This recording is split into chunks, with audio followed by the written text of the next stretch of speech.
Bon, ravi, comme je le disais, d'être avec vous. Merci d'être aussi nombreuses et nombreux à nous suivre aujourd'hui. Je prends 10 secondes pour me présenter. Je suis donc Alban Péan. Je vais être la personne qui va être le pilote de cérémonie durant cet échange. Je suis ravi d'être avec les trois personnes brillantes que vous allez voir qui sont avec nous aujourd'hui. Il y a des possibilités de questions-réponses tout du long de cet échange. C'est tout l'intérêt. On ne va pas faire de l'entre-soi, bien évidemment. Donc, n'hésitez pas à les poser directement dans le chat si vous en avez une en tête, en fonction du temps, bien évidemment, et surtout de la question qui est posée. Si c'est un moment où on est en train d'expliquer quelque chose en particulier ou c'est une question un peu plus macro ou micro, on verra à quel moment on peut la poser avec nos intervenants. Ceci étant dit, je vais te laisser la main, Virginie, je vais te laisser te présenter. Et puis ensuite, Frédéric et Anthony vont faire de même. L'idée, c'est que je ne me risque pas de vous présenter. Vous faites beaucoup mieux, bien évidemment, que moi. Je vous laisse la main pour nous dire qui tu es, où est-ce que tu travailles aujourd'hui, et voilà, quelles sont tes convictions et surtout ton historique, qu'est-ce qui a fait t'arriver jusqu'ici. Je laisse la main. Bonjour à toutes et à tous, Virginie Gatin, donc je suis la directrice RSE du groupe Legrand. Rapidement, Legrand, parce que vous connaissez ou pas. Donc Legrand, c'est le spécialiste mondial des infrastructures électriques et numériques du bâtiment. Je vais y revenir un petit peu, c'est une entreprise du CAC 40. Alors, quelques chiffres clés pour vous. Donc, en 2023, c'est 8,4 milliards d'euros de chiffre d'affaires. On a à peu près 38 000 collaborateurs dans le monde, présents physiquement, donc implantés dans 90 pays, mais on vend nos produits dans 70 pays. Et avec une répartition géographique à peu près à égalité entre Amérique du Nord, Amérique centrale et Europe. Et puis, donc 40%, 40% à peu près, et 20% reste du monde. Alors, Legrand, si vous nous connaissez, en général, vous nous connaissez par les prises et interrupteurs que vous avez chez vous. Mais on a aussi plein d'autres produits. Donc, Legrand, c'est plus de 300 000 références. Je veux bien, Alban, que tu passes à la slide sur mon diapo. Ouais. Juste, je ne vais pas tout vous commenter, mais juste pour vous donner une idée. Donc, vraiment, tout ce qui est système électrique du bâtiment, on travaille dessus. Donc, tout ce qui est évidemment prise interrupteur, tout ce qui est disjoncteur, donc qui protège l'installation électrique, mais aussi tout ce qui commande l'installation électrique, tout ce qui permet l'acheminement du flux électrique. Et puis, on a aussi des activités plus récentes, mais qui grossissent très rapidement, sur tout ce qui est data center, où on participe beaucoup à l'installation électrique du data center, mais aussi à les aider à baisser leur consommation électrique. Et puis, on est aussi dans les recharges de véhicules électriques, etc., etc. Donc, voilà, bâtiment, électricité, on est dedans en général. Moi, je fais de la RSE depuis une quinzaine d'années, après avoir fait une dizaine d'années en marketing. Et alors, chacun fait ses choix. Moi, j'ai fait le choix de me dire, je peux changer les choses de l'intérieur. Et donc, j'ai fait le choix de travailler en entreprise, et idéalement en grande entreprise, pour essayer de faire bouger les choses de l'intérieur, les mentalités de la direction générale, mais aussi d'aider nos collaborateurs qui ont envie de s'engager, de leur donner un peu les clés pour s'engager au quotidien et plus généralement dans le business de l'entreprise. Parfait, merci beaucoup Virginie. Effectivement, tu m'as donné toutes les clés de ce que tu as mis en place chez Legrand, juste après la présentation de Frédéric et d'Anthony, et puis après avoir donné un petit peu plus de contexte sur cette transformation. Frédéric, je te laisse la main. Oui, bonjour à tous. Donc moi, je suis Frédéric Winkel, je suis associée au sein du cabinet de conseil Axis Consultant. Donc Axis Consultant, c'est un cabinet de conseil en management qui compte aujourd'hui à peu près 250 collaborateurs, qui a 35 ans d'existence. Et je dirais que notre vocation, notre raison d'être, c'est d'accompagner toutes les entreprises, grandes ou petites, alors essentiellement des grandes entreprises aujourd'hui qui font partie de nos clients fidèles depuis maintenant de nombreuses années, dans tous leurs projets de transformation. Donc, je ne sais pas, peut-être que tu peux passer à la slide suivante. Ouais, super, merci. Merci Alban. Et donc, on est vraiment spécialisé sur 4 grands domaines. Donc, accompagner les entreprises dans leur transformation achat et logistique, tout ce qui est finance et performance, une partie également digital, marketing et data, et puis une autre division, une autre business unit dont je m'occupe aujourd'hui avec d'autres collègues, qui est en charge vraiment de l'accompagnement RH, change et project management sur tous les projets de transformation. Donc, On a également deux filiales qui sont spécialisées, l'une sur les projets de transformation autour de l'écosystème SAP. J'imagine que certains parmi nos participants connaissent bien cette ERP très connue. Et puis une autre de nos filiales qui, elle, est dédiée à l'optimisation des déplacements des employés, donc Odyssée. Donc, chez Axis, donc moi, je m'occupe, je le disais plus précisément, d'une business unit très orientée accompagnement du changement. Et c'est aussi à ce titre-là que je suis là aujourd'hui. Mais aussi et surtout parce que je m'occupe de toute la partie RSE chez Axis. Alors, depuis plusieurs années, sur des internes, comment est-ce qu'on améliore nos façons de délivrer nos prestations de services, que ce soit plus cohérent avec, en tout cas de manière beaucoup plus durable. Et puis, depuis l'année dernière, très orienté aussi vers l'externe. C'est à ce titre-là que j'ai intégré la Convention des entreprises pour le climat, spécialisée dans le secteur conseil, en se disant comment est-ce que nous, entreprises de conseil, cabinets de conseil, on peut aussi influer, insuffler un mouvement auprès de l'ensemble de nos clients, au-delà de notre sphère propre de l'entreprise. Voilà. C'est parfait, merci beaucoup Frédéric. On va pouvoir profiter de ta double casquette, comme tu le disais, en interne, en externe, au niveau de la RSE, de manière plus globale aussi sur les transformations, comment tu les accompagnes. Anthony, tu es le dernier à te jeter dans le grand bain. Yes, merci Alban. Bonjour à toutes et à tous. Donc, enchanté, moi je suis Anthony, je suis le fondateur de la société Civitime. Civitime, qu'est-ce que c'est? Civitime, c'est une start-up que j'ai créée il y a 5 ans maintenant, 6 ans même maintenant. Et notre job, c'est d'aider les entreprises et les organisations à engager leurs parties prenantes dans leurs différents projets de transformation, avec une verticale très forte qui est la RSE. La RSE, c'est 70% de notre activité aujourd'hui. Donc, nos clients utilisent nos solutions pour sensibiliser et engager leurs collaborateurs dans leur stratégie RSE. Et notre particularité, c'est que toutes nos solutions sont ludiques et collaboratives. Donc, on utilise ce qu'on appelle de la gamification, donc des serious games, des jeux divers et variés, pour que la sensibilisation à la RSE ou l'engagement dans la RSE soit plutôt perçu comme source de plaisir plutôt qu'une contrainte pour le collaborateur. C'est un de nos gros enjeux. On accompagne une centaine de clients en France, à l'étranger, principalement des corporates, mais pas que. On a des entreprises de 50 collaborateurs et dans tout secteur d'activité. Donc, ça va de la banque, l'assurance, la logistique, l'industrie lourde avec ArcelorMittal, par exemple.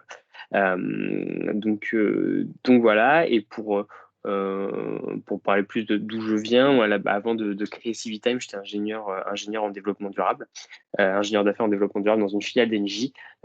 Et c'est suite à ça que je me suis rendu compte qu'il y avait sûrement des choses à faire autour du développement durable et du changement de comportement des collaborateurs. Et c'est comme ça que Civitime a été créé. Donc il y a 6 ans, aujourd'hui, on a une vingtaine de collaborateurs à travailler au sein de la structure. Parfait. Merci beaucoup, Anthony, pour ces premiers mots. Du coup, vous voyez, on a vraiment un joli triptyque aujourd'hui autour de la table avec Virginie qui va nous emmener au cœur du réacteur. Je le fais à l'envers d'ailleurs, mais Frédéric qui va nous donner du centre, les clés aussi, un peu une méthodologie, même si ça n'existe pas vraiment et je spoil un peu, mais comment on accompagne ces transformations. Puis Anthony qui peut aussi, qui va nous éclairer sur des choix d'outils, des choix de méthodes de manière très opérationnelle également. Ceci étant dit, ce qui vous attend aujourd'hui dans cet échange, alors vous n'allez pas être surpris parce que c'était déjà précisé en amont pour s'inscrire, mais en premier lieu, on va parler de transformation. Je vais plutôt me tourner vers Frédéric. De quoi on parle précisément quand on parle de transformation? On va donner du contexte et ensuite on va arriver sur une deuxième partie où là on va rentrer plus, comme je disais, dans le cœur du réacteur, où comment on va se poser cette question, comment sensibiliser, former et impliquer chaque métier aux enjeux de la RSE. Ce qui nous importe aujourd'hui, c'est d'avoir des méthodologies, s'il en existe, d'avoir des retours d'expérience qui a fonctionné, qui a un peu moins fonctionné, des obstacles, des parcours sur qui on s'appuie, pourquoi pas des anecdotes aussi, enfin voilà, tous ces éléments qui vont plutôt arriver dans une seconde partie. Mais avant tout, posons le contexte. On parle de transformation avec un S, parce qu'il y en a plusieurs qui existent, et Frédéric, tu vas pouvoir vous éclairer un petit peu plus. Je voulais juste donner en introduction, je voulais citer Fabrice Bonifay, je pense que vous le connaissez pour toutes celles et ceux qui sont autour de la table aujourd'hui. Je vais le citer Il nous dit que si la dimension stratégique de la RSE peine encore à s'imposer comme une évidence, les entreprises comprennent qu'elles ne pourront plus très longtemps échapper à la reconfiguration de leur modèle d'affaires. Qui dit reconfiguration, dit bien souvent transformation, que ce soit lié à la RSE ou un peu moins. Tu parlais de SAP tout à l'heure, Frédéric. Alors peut-être que ça fait partie de la RSE à un moment ou un autre, mais voilà. En tout cas, quand on parle de transformation, est-ce que tu peux nous dire, Frédéric, qu'est-ce qu'on entend derrière une transformation aujourd'hui? Oui, alors peut-être que je vais commencer par rappeler, alors c'est sûrement une Bien évidence pour sûr, tout le je t'en monde, prie. mais ce qu'on entend par une transformation RSE, ou en tout cas un projet RSE, ça veut dire pour une entreprise d'intégrer les aspects sociaux, environnementaux et économiques dans les activités quotidiennes en dépassant la notion de profit, de simple profit.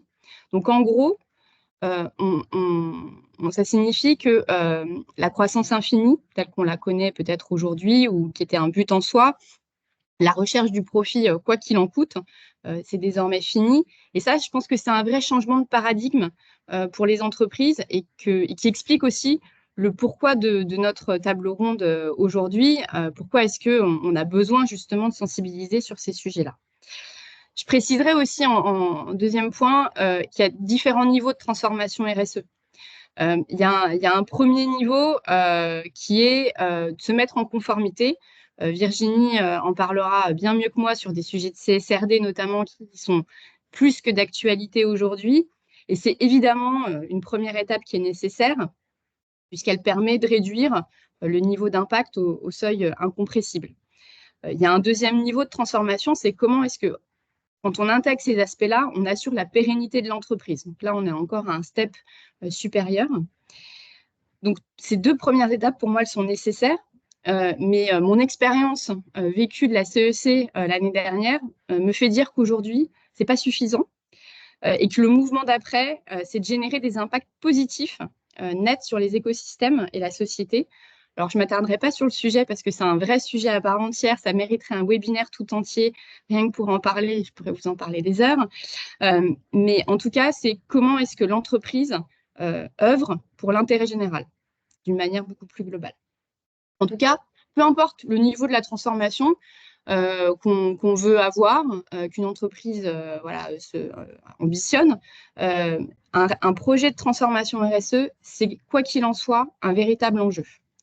Alors, je voudrais peut-être m'attarder sur les spécificités. On a tous vécu dans nos entreprises des projets de transformation organisationnelle, digitale, numérique.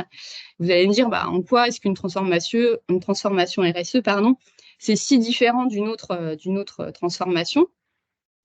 Et vous avez raison, en soi, ça reste un projet de transformation qui nous soit imposé pour répondre à des contraintes réglementaires ou qui soit volontaire parce qu'il y a une volonté de la direction d'aller vers une transformation durable. Ça nécessite d'être géré comme n'importe quel autre projet avec des objectifs, un planning, des moyens, un budget, une équipe projet, un plan d'action, enfin tout ce qui compose en fait un projet de transformation assez classique. Mais moi, j'y vois quand même 5 éléments très différents, ou en tout cas, 5 éléments de complexité qui justifient qu'on ait besoin justement d'embarquer les collaborateurs. Le premier, c'est que c'est une transformation qui est systémique, elle est multidimensionnelle. Elle va toucher tous les métiers de l'entreprise, sans exclusion, et elle va toucher également tous les domaines de l'entreprise, tout ce qui la constitue intrinsèquement.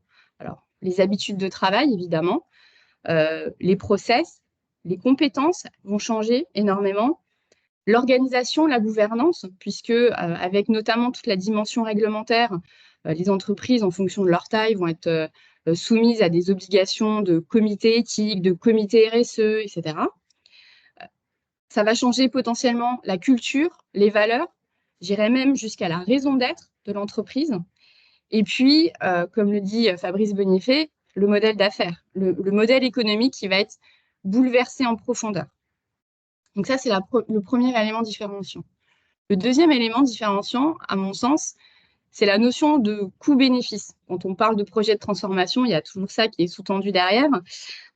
Et c'est assez différent. Et c'est parce que dans un projet de transformation RSE, la notion de ROI, comme on l'entend, elle est très subjective, elle est difficile à matérialiser. Et j'irai même plus loin, c'est que je pense que quand on initie un projet de transformation, je ne suis pas certaine qu'on voit les effets de cette transformation à court terme. Je ne suis pas sûre qu'on soit là pour voir réellement les impacts de cette transformation. Donc, il y a un côté un peu frustrant aussi qu'il faut intégrer. Troisième élément, je dirais que c'est une transformation qui est mouvante. Elle est incertaine. Parce qu'aujourd'hui, nos certitudes d'aujourd'hui, ce n'est pas nos certitudes de demain. Il y a des sujets qui vont rester, qui resteront intangibles dans 5, 10, 20 ans. Mais on voit bien que ce qu'on pensait être une vérité il y a 5 ans, typiquement, on ne voulait plus de papier, on passait tout au numérique. Ben, on voit aujourd'hui que le numérique, l'impact du numérique, c'est dramatique sur l'environnement. Donc, on va être tout le temps en adaptation de notre transformation. Le quatrième élément, c'est que c'est une transformation qui est continue. On est sur une temporalité qui est bien plus longue que n'importe quel projet de transformation. Il y a un début, mais je ne suis pas sûre qu'il y ait une fin sur un projet de transformation RSE, projet de transformation durable. Alors évidemment, on a des jalons à respecter avec la réglementation. On a des délais qui sont de plus en plus courts. On nous demande d'accélérer, de passer la vitesse supérieure. Mais quand on se lance dans un projet de transformation durable, en fait, c'est un marathon dans lequel on se lance. C'est vraiment, faut savoir tenir la distance, ne pas s'essouffler. Et du coup, il y a vraiment cette notion de mobiliser dans la durée. Et puis, pour moi, le cinquième point, qui est vraiment peut-être le point le plus important, c'est que dans un projet de transformation RSE, on va au-delà des frontières de l'entreprise. Parce qu'on va toucher énormément à la transformation individuelle des collaborateurs. On touche aux croyances personnelles, dimension cognitive et affective, encore plus que dans n'importe quel autre projet de transformation. On touche vraiment à l'humain de manière très, très forte. Et c'est pour toutes ces raisons que c'est un changement majeur qui doit être préparé, qui doit être accompagné et qui nécessite l'implication et la sensibilisation de l'ensemble des parties prenantes et a fortiori des collaborateurs, puisque un projet de transformation RSE, sans ses collaborateurs, il ne se fait pas, quoi qu'il arrive. Ça, c'est une certitude.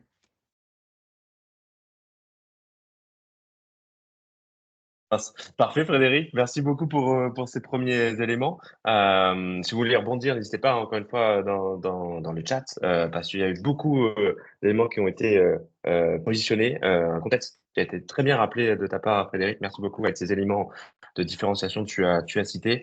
Anthony, on avait prévu bien évidemment de se tourner aussi d'un côté, de ton côté, ce que tu vois toi avec les clients que tu accompagnes. Frédéric nous en a parlé, il y a un cadre réglementaire qui est assez complexe. On a pourtant cette transformation qui est en route, mais on le voit à l'écran, on manque de moyens pour justement atteindre les objectifs qu'on se donne d'un point de vue RSE. Comment toi, tu fais pour... Voilà, quelles sont tes préconisations pour sensibiliser, pour impliquer en dehors du cercle du codir? Alors, même si c'est un vrai sujet, ça aussi, j'aimerais qu'on en sorte un peu. Comment on fait pour sensibiliser et impliquer? Et est-ce que c'est si difficile qu'il y paraît aujourd'hui pour ces éléments? Alors, avant de rentrer sur le côté vraiment très pratico-pratique et sur la manière dont on peut le faire et dont nous on le fait chez Civitime, on s'aperçoit qu'il y a quand même un peu un changement de why, on va dire, de pourquoi les clients font de la sensibilisation RSE. C'est-à-dire que nous, la plupart des entreprises qui viennent nous voir chez Civitime, elles viennent nous voir parce que ils ont défini leur stratégie RSE, donc tout seul, avec des cabinets de conseil. Voilà, c'est exactement ce qu'expliquait Frédéric juste avant. Et ils ont fait cette première couche, on va dire, de sensibilisation, d'acculturation des membres du CODIR à cette nouvelle stratégie RSE, qui, on en parlait en préparation du webinaire, n'est pas si simple que ça, et peut-être qu'on y reviendra tout à l'heure. Et ils viennent nous voir parce qu'ils disent, OK, maintenant on veut massifier, on va dire, on veut que tous les collaborateurs soient sensibilisés à la RSE. Même les collaborateurs qui potentiellement n'auront pas, en tout cas de manière immédiate, un rôle direct à jouer, où on n'attend pas des actions concrètes de leur part, mais on a besoin que ces collaborateurs soient sensibilisés. Et quand on demande à nos clients, en fait, voilà, qu'est-ce qui vous anime, pourquoi vous voulez massifier, en tout cas faire que tous les collaborateurs soient sensibilisés à la RSE, on identifie deux principaux déclencheurs et un troisième qui est en train d'émerger. Le premier, et c'est vrai pour tout projet de transformation, je pense, c'est en fait, on a défini une stratégie RSE, ça va nécessiter des changements dans l'entreprise. Typiquement, par exemple, je sais pas, on a mis en place un plan de mobilité. Ce plan de mobilité, effectivement, il va avoir des impacts dans l'entreprise. Donc, on a besoin d'expliquer le pourquoi à l'ensemble des collaborateurs. On a besoin qu'il y ait un terrain fertile pour que demain, les changements soient davantage compris et plus facilement acceptés par les collaborateurs. Donc ça, c'est vraiment la raison numéro 1 qu'on demande à nos clients, mais pourquoi vous voulez sensibiliser l'ensemble des collaborateurs, parce que tout le monde n'est pas impliqué, c'est, on va dire, terreau fertile. Voilà. Avoir un terreau fertile pour que les gens qui vont décliner la stratégie de manière opérationnelle ne se heurtent pas à des murs, mais plutôt que ça soit plus facilement accepté. Le deuxième déclencheur de nos clients quand ils viennent nous voir là-dessus, et qui est pas du tout anodin, hein, je le mettrais même à égalité avec le premier, c'est la marque employeur. Un client sur deux, quand je leur demande pourquoi vous voulez sensibiliser à la RSE, ce qui ressort, c'est parce qu'on a besoin de renforcer le sentiment d'appartenance de nos collaborateurs et parce qu'on a besoin de les réengager dans l'entreprise. Et à ce moment-là, la RSE devient un véritable levier de fidélisation des collaborateurs, voire même d'attractivité, parce que des collaborateurs qui sont engagés dans la stratégie RSE de l'entreprise, c'est des collaborateurs qui vont être engagés dans l'entreprise et qui vont même faire rayonner ça. Et quand on voit les chiffres un peu des différentes études sur les attentes des collaborateurs là-dessus, hein, il y a une étude qu'on a beaucoup diffusée au sein de Civitime auprès de nos clients, auprès de nos partenaires, c'est l'étude d'Imagreen. Je crois que on l'a, Alban, juste avant. Ouais, voilà, qui veut juste tout dire. Hein. 4 salariés sur 10 expriment être en dissonance cognitive avec leur entreprise.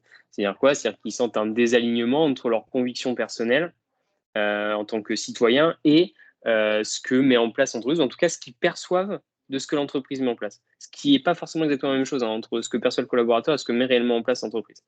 Et ça rejoint ce que disait Frédéric tout à l'heure, c'est-à-dire que la particularité, la singularité d'une transformation durable dans une entreprise, c'est une transformation qui va au-delà des frontières de l'entreprise, qui va nous toucher en tant que citoyen. Et donc l'enjeu RH est colossal quand on voit que 4 salariés sur 10 sont en dissonance cognitive. Il y avait une autre stat, je ne sais pas si on l'a, mais qui montre que sur ces salariés en dissonance cognitive, il y en a 6 sur 10 qui songent à quitter leur entreprise à cause de ça, ou qui même ont passé le cap. Donc, l'enjeu RH est important et c'est encore un déclencheur c'est une des raisons pour lesquelles les entreprises, en tout cas nous, hein, ce qu'on perçoit, veulent sensibiliser tous les collaborateurs à la RSE. Et la dernière chose qu'on voit de plus en plus émerger, et je pense qu'il va se renforcer avec la CSRD, c'est parce que, on a des clients qui viennent nous voir parce que leurs propres clients leur demandent de sensibiliser leurs collaborateurs à la RSE, ou en tout cas à différentes thématiques de la RSE, parce qu'ils sont en train de répondre, je sais pas, une entreprise répond à un appel d'offres, dans l'appel d'offres, et c'est le cas notamment les grands donneurs d'ordre, hein, dans leur cahier des charges, demandent à ce que les collaborateurs du prestataire soient sensibilisés sur différentes thématiques. Alors souvent c'est sur des verticales, c'est-à-dire que c'est pas de la RSE de manière globale, mais ça peut être sur des verticales. Par exemple, on travaille beaucoup avec des ESN, leurs clients finaux leur demandent que les collaborateurs soient sensibilisés au numérique responsable, par exemple. Et donc petit à petit, on voit qu'il y a un enjeu business qui de plus en plus fort, qui arrive, parce que ces entreprises sont, en fait, si elles veulent décrocher ces marchés, elles doivent à un moment justifier, montrer qu'elles mettent en place des choses pour que les collaborateurs soient acculturés sur ces thématiques-là. Donc voilà pour un petit tour d'horizon sur plutôt le côté massification. Pourquoi est-ce que les entreprises veulent sensibiliser un maximum de collaborateurs? Et on reviendra peut-être sur la partie pratico-pratique un peu plus tard, Alban, je pense, dans la deuxième partie. Mais, Ouais, carrément. Je t'en prie, si tu voulais donner un mot de la fin, Anthony. C'est bon, je te laisse la main. Non. Oh. Ok, très clair, ça marche. Merci effectivement pour ces précisions. Tu parlais du côté pratico-pratique, je vais juste rebondir sur le dernier élément que tu as mentionné. On va y aller justement sur cette seconde partie où justement, Frédéric, j'ai envie de te poser cette question. Comment on fait pour aborder et accompagner ces changements? On voit à l'écran, j'espère que vous voyez à l'écran aussi, j'ai l'impression qu'il y a un petit sujet sur ces slides qui sont partagés, mais je crois que tu es revenu. On a ce cercle d'or, tout bonnement en français, avec le what, le how, le why. Pourquoi on a décidé de choisir tes slides d'ailleurs pour parler de comment aborder ces accompagnements au changement? Frédéric, je te laisse la main pour nous le présenter. Je pense que ça va vraiment faire sens aux personnes qui nous écoutent. Je crois que le mot sens a son importance. Oui, tout à fait. Je te rejoins complètement, Alban. Alors, pour commencer à répondre à la question, je vais peut-être vous décevoir, mais il n'y a pas de méthodologie toute faite ou parfaite pour s'assurer de créer alors, le terrain favorable, le fait qu'on garantisse que 100% des collaborateurs sont engagés. Et d'ailleurs, je crois que c'est dans une slide juste après, mais effectivement, ce n'est pas l'objectif d'avoir 100% d'engagement des collaborateurs. Je pense qu'il faut sortir de ce mythe. Il faut accepter de laisser partir celles et ceux qui ne voudront pas adhérer, quoi qu'il arrive. Par contre, on peut définir un certain nombre d'étapes, de prérequis pour faciliter l'engagement, l'adhésion. Alors, juste si tu reviens du coup sur le Golden Circle, alors effectivement, ça c'est l'une des clés. Je dirais que la première étape quand même, c'est d'établir le diagnostic. Alors, c'est ce qu'on fait dans tout projet en fait. C'est d'où est-ce qu'on part pour savoir où est-ce qu'on veut aller. Donc c'est de faire globalement un état des lieux de notre point de départ, en tenant compte aussi d'éléments tels que l'histoire de l'entreprise. Ça, c'est quelque chose qui est important, c'est de refaire un peu l'histoire de l'entreprise pour que, justement, l'histoire qu'on veut dessiner, elle ait ce sens. Quelle est la culture? Quelles sont les valeurs? Quelles sont nos forces, nos faiblesses? C'est une matrice SWOT, globalement, pour ceux qui font du projet, c'est des choses très, très classiques. Et puis de se dire où est-ce qu'on veut aller? Quelle est l'ambition aussi de la transformation? C'était les éléments que j'évoquais. On n'est pas obligé d'y aller direct en Big Bang et de tout vouloir bousculer. On peut y aller par étapes et c'est même plutôt sain. En tout cas, cette première étape de diagnostic, à mon sens, elle est primordiale et elle est clé pour s'assurer de ne pas faire fausse route, en fait. Et la seconde étape, qui vient juste après, ou en tout cas en parallèle, c'est effectivement ce why. C'est-à-dire s'interroger sur le pourquoi de la transformation avant de définir le comment et le quoi, ce que je veux changer, quels sont mes leviers. C'est vraiment de se dire pourquoi est-ce que mon entreprise veut s'engager dans cette transformation, quelles sont les raisons profondes de cette transformation. Et c'est ce qui va donner du sens ensuite aux collaborateurs. Aux collaborateurs, aux parties prenantes, et ça va donner le cap, quelque part, de la transformation. Puis après, il va falloir rabâcher, expliquer, réexpliquer. Je pense que ça, c'est quelque chose qui va être, qui va nécessairement se faire dans la durée. Alors, ça paraît sûrement une évidence, mais tout ce travail de réinterroger le why de cette transformation, elle doit se faire avec un alignement de la stratégie d'entreprise. C'est-à-dire s'assurer que le pourquoi et ce qu'on va, les décisions, les actions qu'on va décider de mettre en œuvre, elles sont pas dissonantes avec d'autres actions. Il faut vraiment qu'il y ait une vraie cohérence d'ensemble.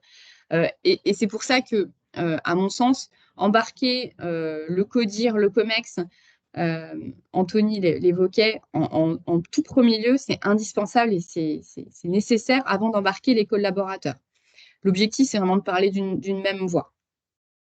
Et puis après, effectivement, on déploie des actions de communication, d'embarquement, de sensibilisation, de formation. Alors, soit très en amont avec des petits groupes au sein de l'entreprise pour co-construire le plan d'action. Et ça, c'est aussi une approche qui peut être intéressante. Mais ça dépend de la maturité de l'entreprise et ça dépend aussi de son niveau d'engagement et d'engagement des collaborateurs. Soit on sensibilise beaucoup plus largement et peut-être un peu a posteriori pour mettre en œuvre le plan d'action. Alors, les deux sont tout à fait complémentaires, les deux approches, mais elles dépendent vraiment des enjeux de l'entreprise et de son contexte.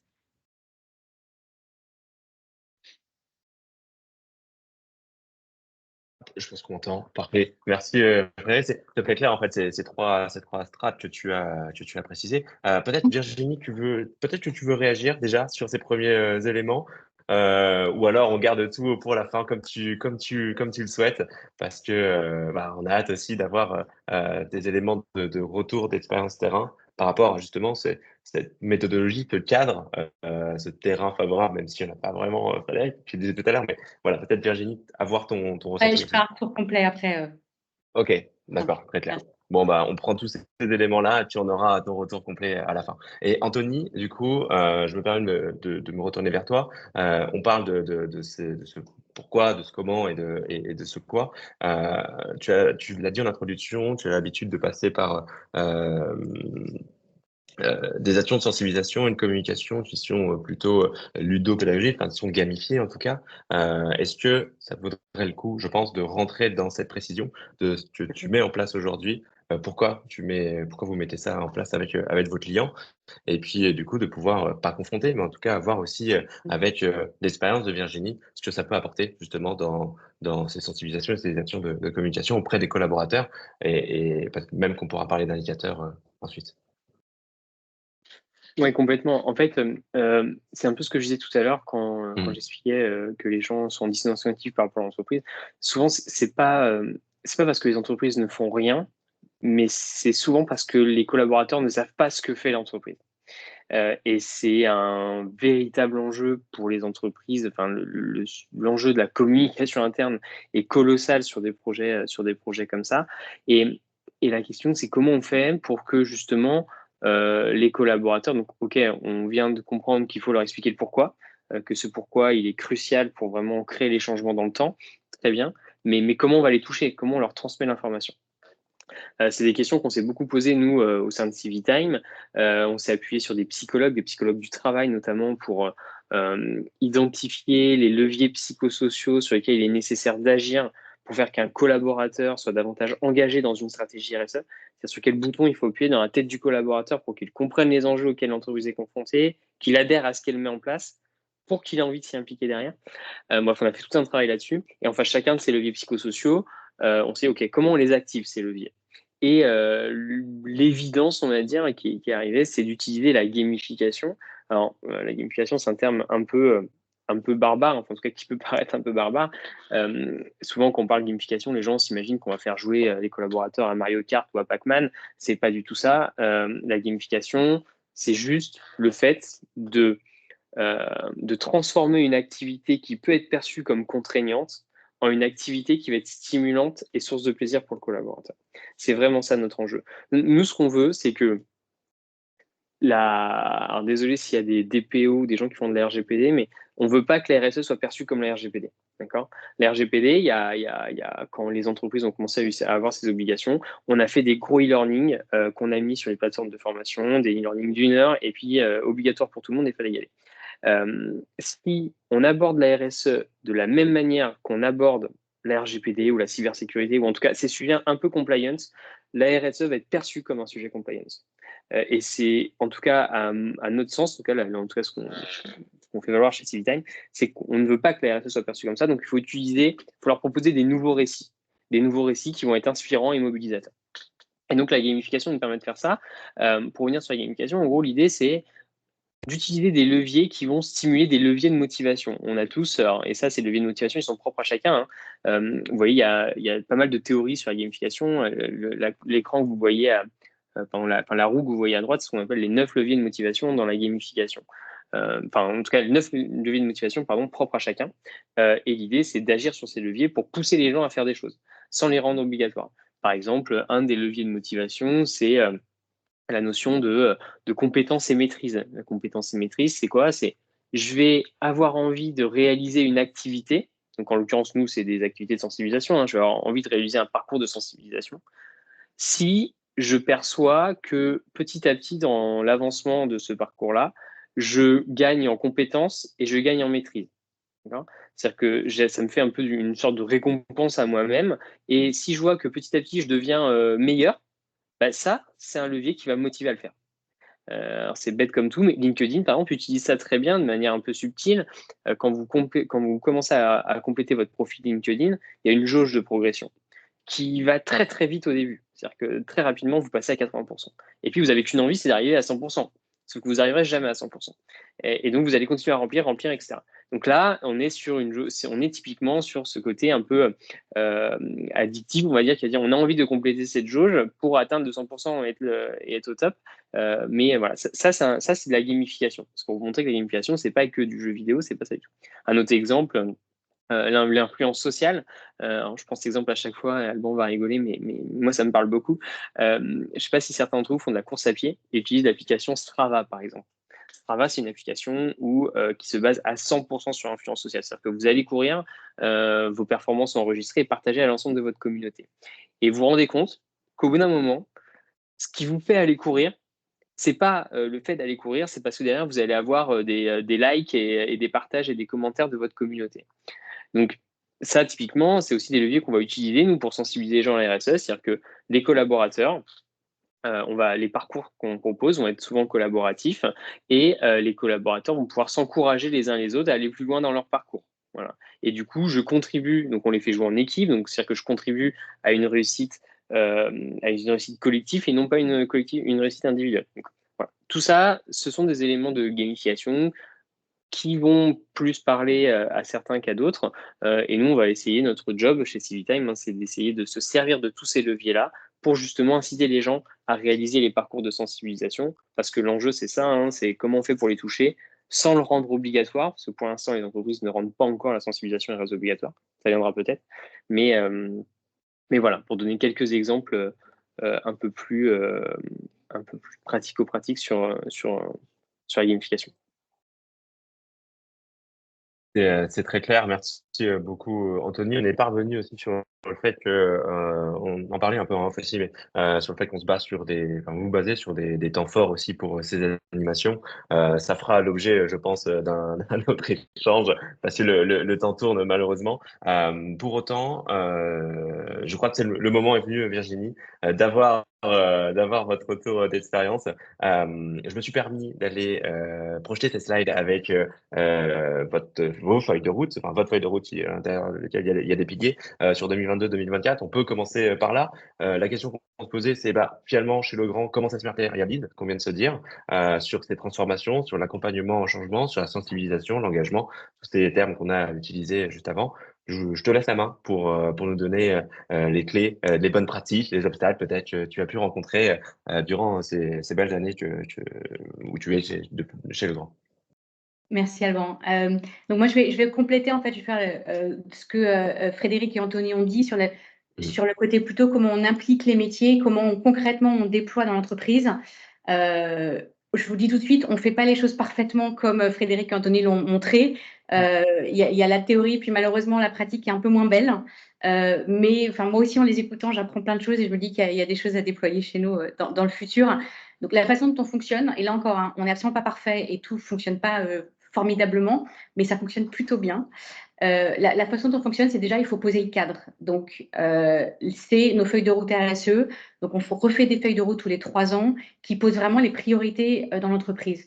Pourquoi on fait comme ça? Parce que malheureusement ou heureusement, l'entreprise fonctionne beaucoup par priorité assez court terme et c'est ce qui parle le plus au management, ce qui parle le plus aux gens et ce qui leur permet le plus de bouger. Parce que finalement, quand vous posez le problème, qu'est-ce qu'on fait sur le changement climatique? Personne ne sait trop. Quand vous dites chaque année, il faut qu'on réduise de 10% nos émissions de gaz à effet de serre en faisant de l'efficacité énergétique sur nos sites, en achetant plus d'électricité renouvelable et en installant des énergies renouvelables sur site, tout de suite, c'est plus concret et tout de suite, vous avez plus d'actions. Donc, c'est vraiment la base de tous ces feuilles de route RSE qui posent le cadre. Ensuite, ce qui fonctionne vraiment, et je crois que c'est Anthony qui l'a mentionné, c'est l'engagement du CODIR. C'est absolument essentiel. Alors, nous, on est une entreprise cotée, CAC 40, donc on a une gouvernance assez lourde, assez forte.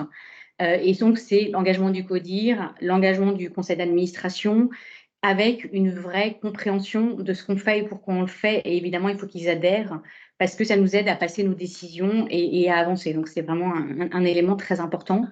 Moi, j'ai la chance d'avoir un directeur général qui est extrêmement engagé et impliqué à qui je reporte directement et qui soutient ce qu'on fait. Donc, c'est vrai que ça aide. C'est absolument pas suffisant, mais c'est vrai que ça aide à engager l'ensemble. Ce qui aide beaucoup aussi, c'est le fait que cette feuille de route groupe, elle est ensuite déclinée dans toutes les entités du groupe.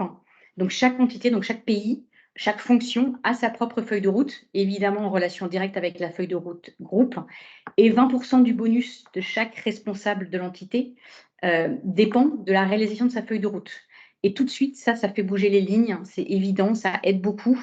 Donc, c'est voilà, un conseil que je vous donne. Ce n'est pas toujours facile à mettre en place, mais une fois que c'est mis en place, ça aide vraiment à bouger. Pour vous dire, avant, c'était 10% du bonus. Maintenant, on est passé à 20% il y a 2 ans et ça a vraiment changé la manière dont c'était pris en compte. Il y a des gens qui le font par conviction, il y a des gens qui le font pour le bonus. Il faut savoir parler à tout le monde et donc ça aide vraiment. Ensuite, il y a tout ce qui est implication des différents métiers. Et ça, on le fait parce qu'on travaille beaucoup avec eux, mais aussi parce qu'on met des objectifs les concernant dans la feuille de route. Donc, typiquement, les achats, qui est un sujet très, très important pour nous, puisque une partie non négligeable de notre empreinte carbone vient de nos fournisseurs. On a mis un engagement de réduction, ou plutôt on a mis un objectif d'engagement de nos fournisseurs dans notre feuille de route. Et c'est ce qui a vraiment fait bouger. Les achats sont extrêmement actifs sur le sujet de la RSE. Ils l'étaient un petit peu avant, ils le sont beaucoup plus maintenant. Donc, cette feuille de route, je ne l'ai pas du tout créée seule. On a vraiment impliqué tous les métiers concernés en direct, et on a construit avec eux quels pourraient être nos objectifs pour que vous contribuiez à cette feuille de route RSE. Et ça aide vraiment à impliquer tout le monde. Un autre facteur qui nous aide vraiment, c'est la performance. Donc, moi, j'ai une personne dans mon équipe qui gère totalement la performance, et donc c'est une ancienne directrice financière, et qui suit vraiment trimestre par trimestre où est-ce qu'on en est sur nos KPI. Et ça aide là aussi parce que finalement, c'est quand même la façon dont l'entreprise parle. On parle de KPI, on parle d'objectifs, et mettre la RSE. Alors, il ne faut pas tout mettre dans des KPI, ça c'est hyper important. Mais il faut quand même savoir en mettre un peu pour qu'on puisse suivre les progrès, parce que c'est un peu ce que disait Anthony. Quand vous voyez que vous progressez face à votre objectif, vous avez envie d'aller plus vite et de continuer d'y aller. Quand vous ne savez pas trop où vous allez, quand vous n'avez pas de repères, vous dites finalement, je ne sais pas ce que je fais, je ne sais pas si ça sert. Donc, ce côté performance, c'est vraiment quelque chose qui aide beaucoup, beaucoup à avancer. Donc, voilà la feuille générale. Je ne dis pas du tout que c'est ce qui permet d'arriver absolument, parce que je pense qu'il faut aussi mélanger avec ce qu'a dit Anthony, avec ce qu'a dit Frédéric sur l'engagement des collaborateurs, sur la transformation. Mais nous, d'un point de vue pratique, c'est comme ça qu'on a vraiment fait décoller le sujet et on l'a mis à un niveau stratégique dans l'entreprise. Hyper intéressant. Merci beaucoup, Virginie. Je reviens juste sur un dernier élément que tu as mentionné. Quand tu parles de performance, qu'est-ce que tu mets à l'intérieur, en tout cas, qu'est-ce que vous mettez à l'intérieur de la performance chez Legrand? Alors, comme vous le voyez là, donc, on a des objectifs. On a une quinzaine. Alors, on a une feuille de route externe que vous voyez là. Donc, c'est 15 objectifs. Donc, par exemple, Gender Diversity, on a l'objectif d'avoir 30% de femmes à des positions managers. Nous, on fonctionne en high grade 14+ à horizon 2024 par rapport à 2021. Et traduit en interne dans les feuilles de route des entités, c'est 50% de vos recrutements doivent être des femmes. Donc, vous avez 10 recrutements. Dans l'année, 5 de ces recrutements, vous devez avoir recruté des femmes. Donc, KPI externe, 15. Je vois la question sur combien. 15, je ne dis pas du tout que c'est le chiffre idéal. Il ne faut pas en avoir trop non plus, parce que sinon, vous perdez le focus de tout le monde. Donc, je dirais 15-20 maximum en externe. En interne, ils sont traduits par une vingtaine de KPI à peu près. Selon la taille de l'entité, selon ce qu'a fait l'entité, c'est une vingtaine de KPI qui sont suivis trimestriellement. Et on a vraiment un point annuel en budget dédié à cette partie-là.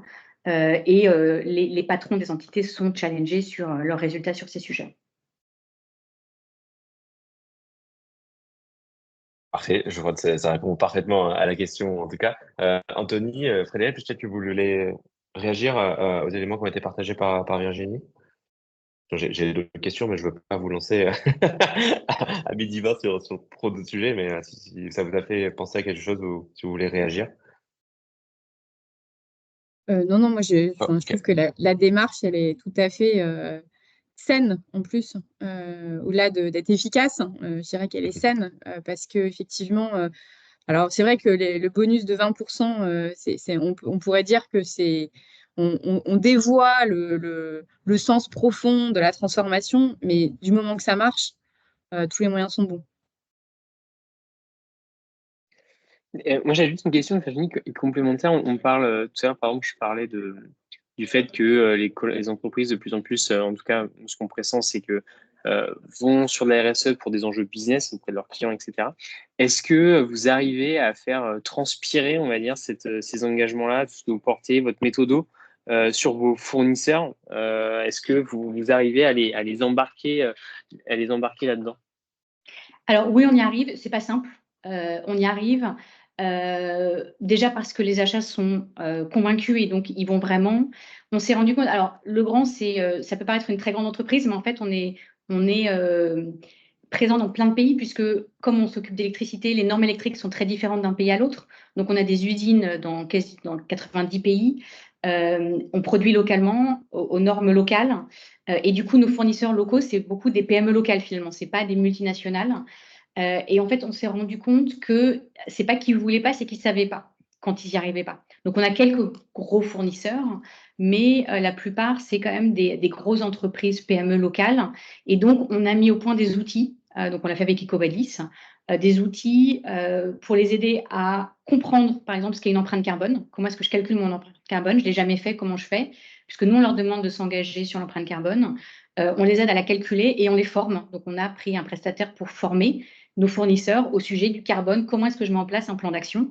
Et donc, ils le font. Donc, on se rend compte que ce n'est pas tant une résistance qu'un besoin d'aide et d'accompagnement sur ces sujets-là. On l'avait déjà fait sur des sujets plus sociaux, droits humains, etc., parce qu'on avait, nous, un devoir de vigilance et donc on est soumis au devoir de vigilance, donc on devait engager notre chaîne de valeur.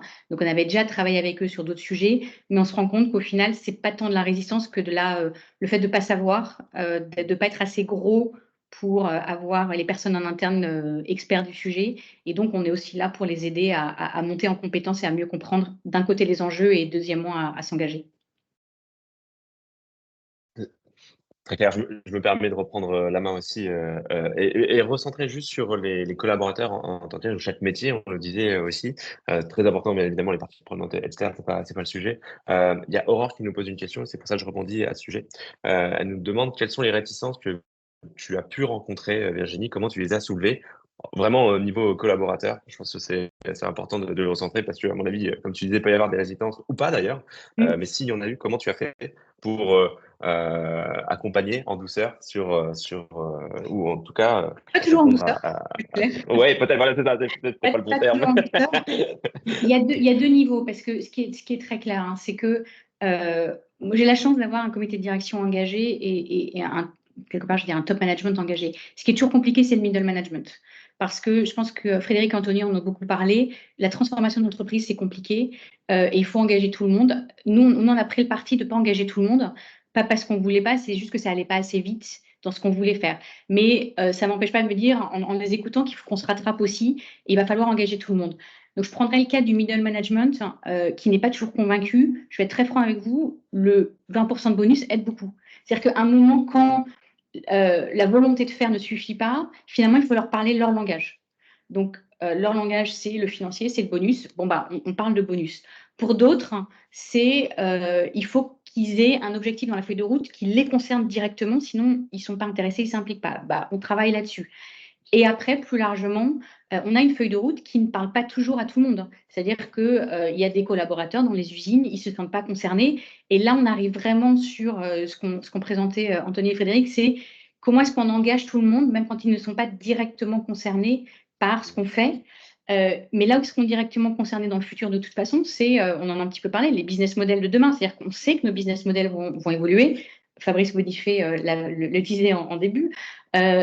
Et ça, tout le monde est impliqué parce que finalement, que l'entreprise ait toujours les bons business models dans 10 ans, 15 ans, 20 ans, par rapport à un environnement qui va énormément changer, avec beaucoup plus de contraintes, environnementales notamment, sociales aussi, il faut qu'on y réfléchisse tous ensemble. Et donc, c'est là où l'engagement de l'ensemble des collaborateurs est importante pour qu'ils nous aident aujourd'hui, mais aussi pour qu'ils participent à la transformation d'entreprise de demain, qui arrivera soit volontairement, soit à marche forcée.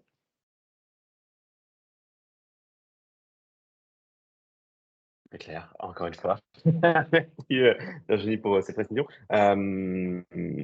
Et si vous avez une dernière question, n'hésitez pas. Ou une dernière précision, Anthony et Frédéric, Virginie a apporté, vous pouvez aussi, parce que je pense qu'on va ne pas tarder à rendre l'antenne. Quand même, on a débordé un petit peu et on va laisser tout le monde se lancer sur la pause déjeuner tout de même. Bon, je crois pas qu'il y ait forcément de questions.